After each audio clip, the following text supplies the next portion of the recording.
मैं डॉक्टर के मिश्रा आप सभी व्यूवर्स को नमस्कार करता हूं और हमारे यूट्यूब चैनल आर क्लासेस पर आपका स्वागत करता हूं।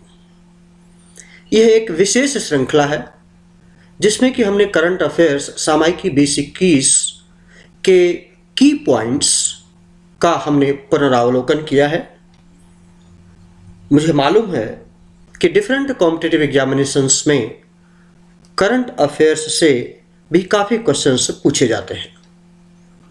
उन्हीं को ध्यान में रखते हुए रिकैप और रिव्यू ऑफ की पॉइंट्स यानी कि प्रमुख बिंदुओं को ही हमने केवल संदर्भित किया है और यह श्रृंखला आप सभी व्यूवर्स को समर्पित है। हमें यकीन है आपको जो भी पॉइंट्स हमने इसमें व्याख्यान में लाएंगे या आपको लिए डिस्कस करेंगे वह सब आपके लिए महत्वपूर्ण होंगे। आइए अब हम डिटेल में देखते हैं। पॉइंट नंबर 1, निम्न में से किस राज्य के पूर्व सीएम और राज्यपाल कल्याण सिंह का हाल ही में 89 साल की उम्र में निधन हो गया? Correct option is D, Uttar Pradesh राज्य के पूर्व सीएम और राज्यपाल कल्याण सिंह का हाल ही में 89 ईयर्स की उम्र में निधन हो गया। उनके निधन पर मुख्यमंत्री योगी आदित्यनाथ ने दुख जताया है। वह यूपी में भाजपा के पहले सीएम थे। उन्होंने पहली बार मुख्यमंत्री बनने के बाद मंत्रिमंडल के साथ सीधे अयोध्या में जाकर राम मंदिर बनाने की शपथ ली थी।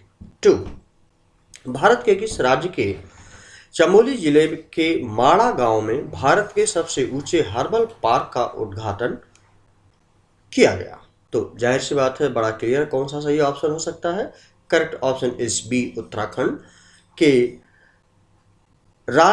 राज्य के चमोली जिले के माड़ा गांव में 11,000 फीट की ऊंचाई पर भारत के सबसे ऊंचे हर्बल पार्क का उद्घाटन किया गया।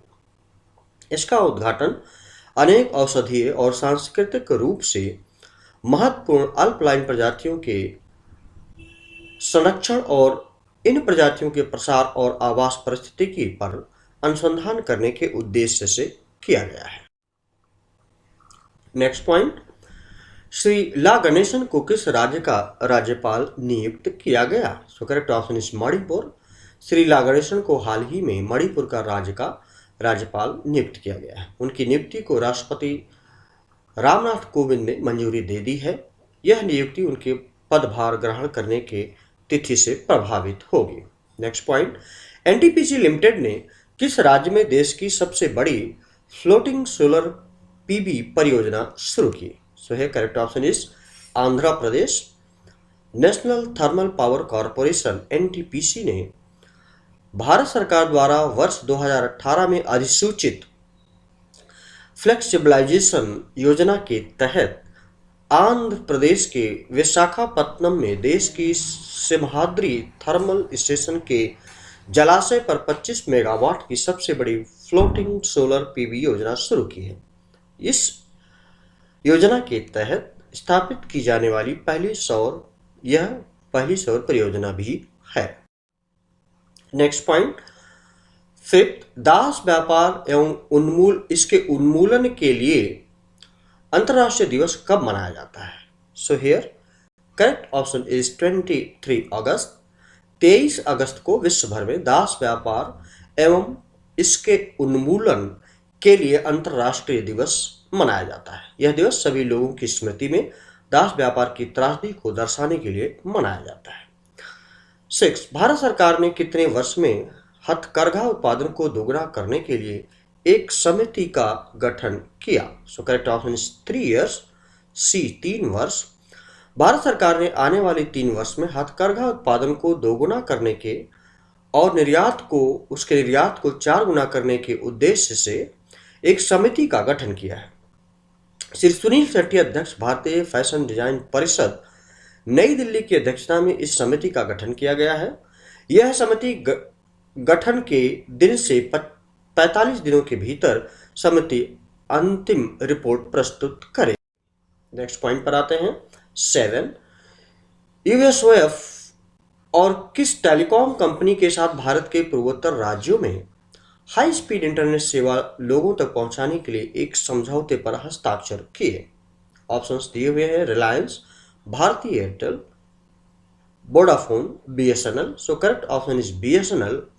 Universal service obligation fund USOF ने भारत संचार निगम लिमिटेड BSNL के साथ भारत के पूर्वोत्तर राज्यों में हाई स्पीड इंटरनेट सेवा लोगों तक पहुंचाने के लिए एक समझौते पर हस्ताक्षर किए, जिसके तहत अगरतला कोकाक्स बाजार के माध्यम से Bangladesh submarine cable company limited के द्वारा 10 Gbps international bandwidth internet connectivity को किराए पर प्राप्त किया जा सकेगा।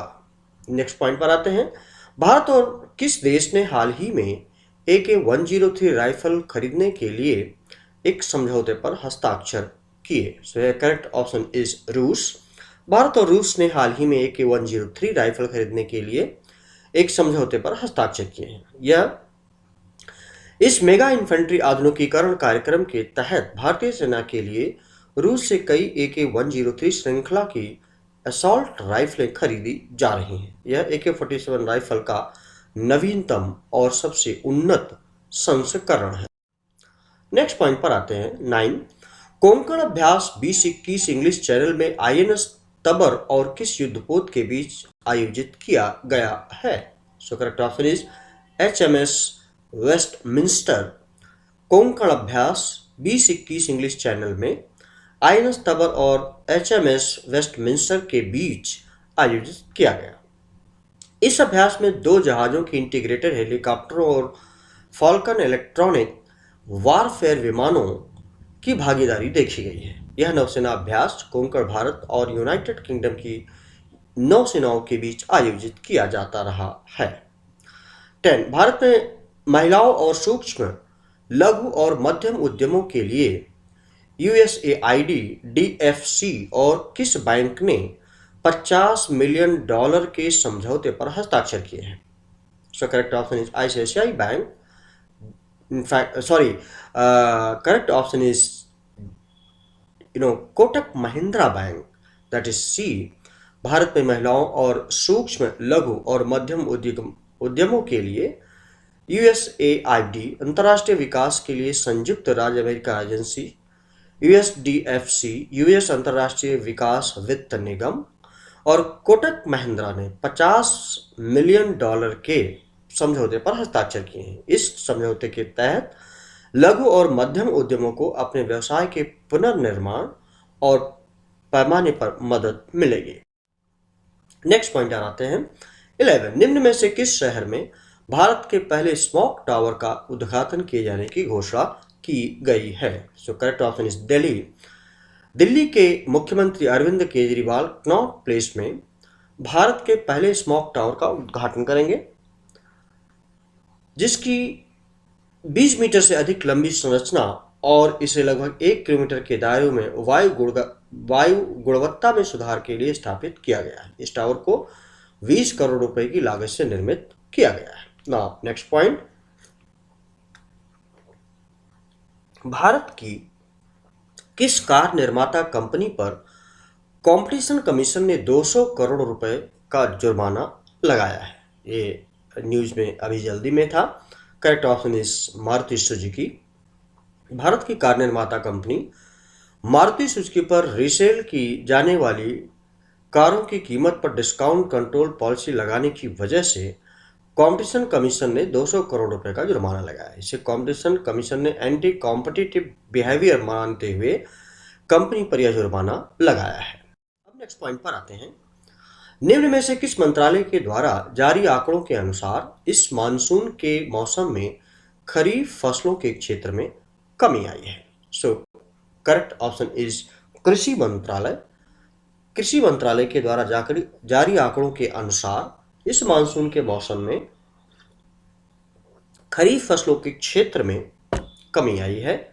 आंकड़ों के मुताबिक मानसून के मौसम में 1043.87 लाख हेक्टेयर में 1.55% की गिरावट देखी गई है, जबकि वर्ष 2020 में खरीफ फसलों का कुल क्षेत्रफल समान अवधि के लिए 1060.37 हेक्टेयर था।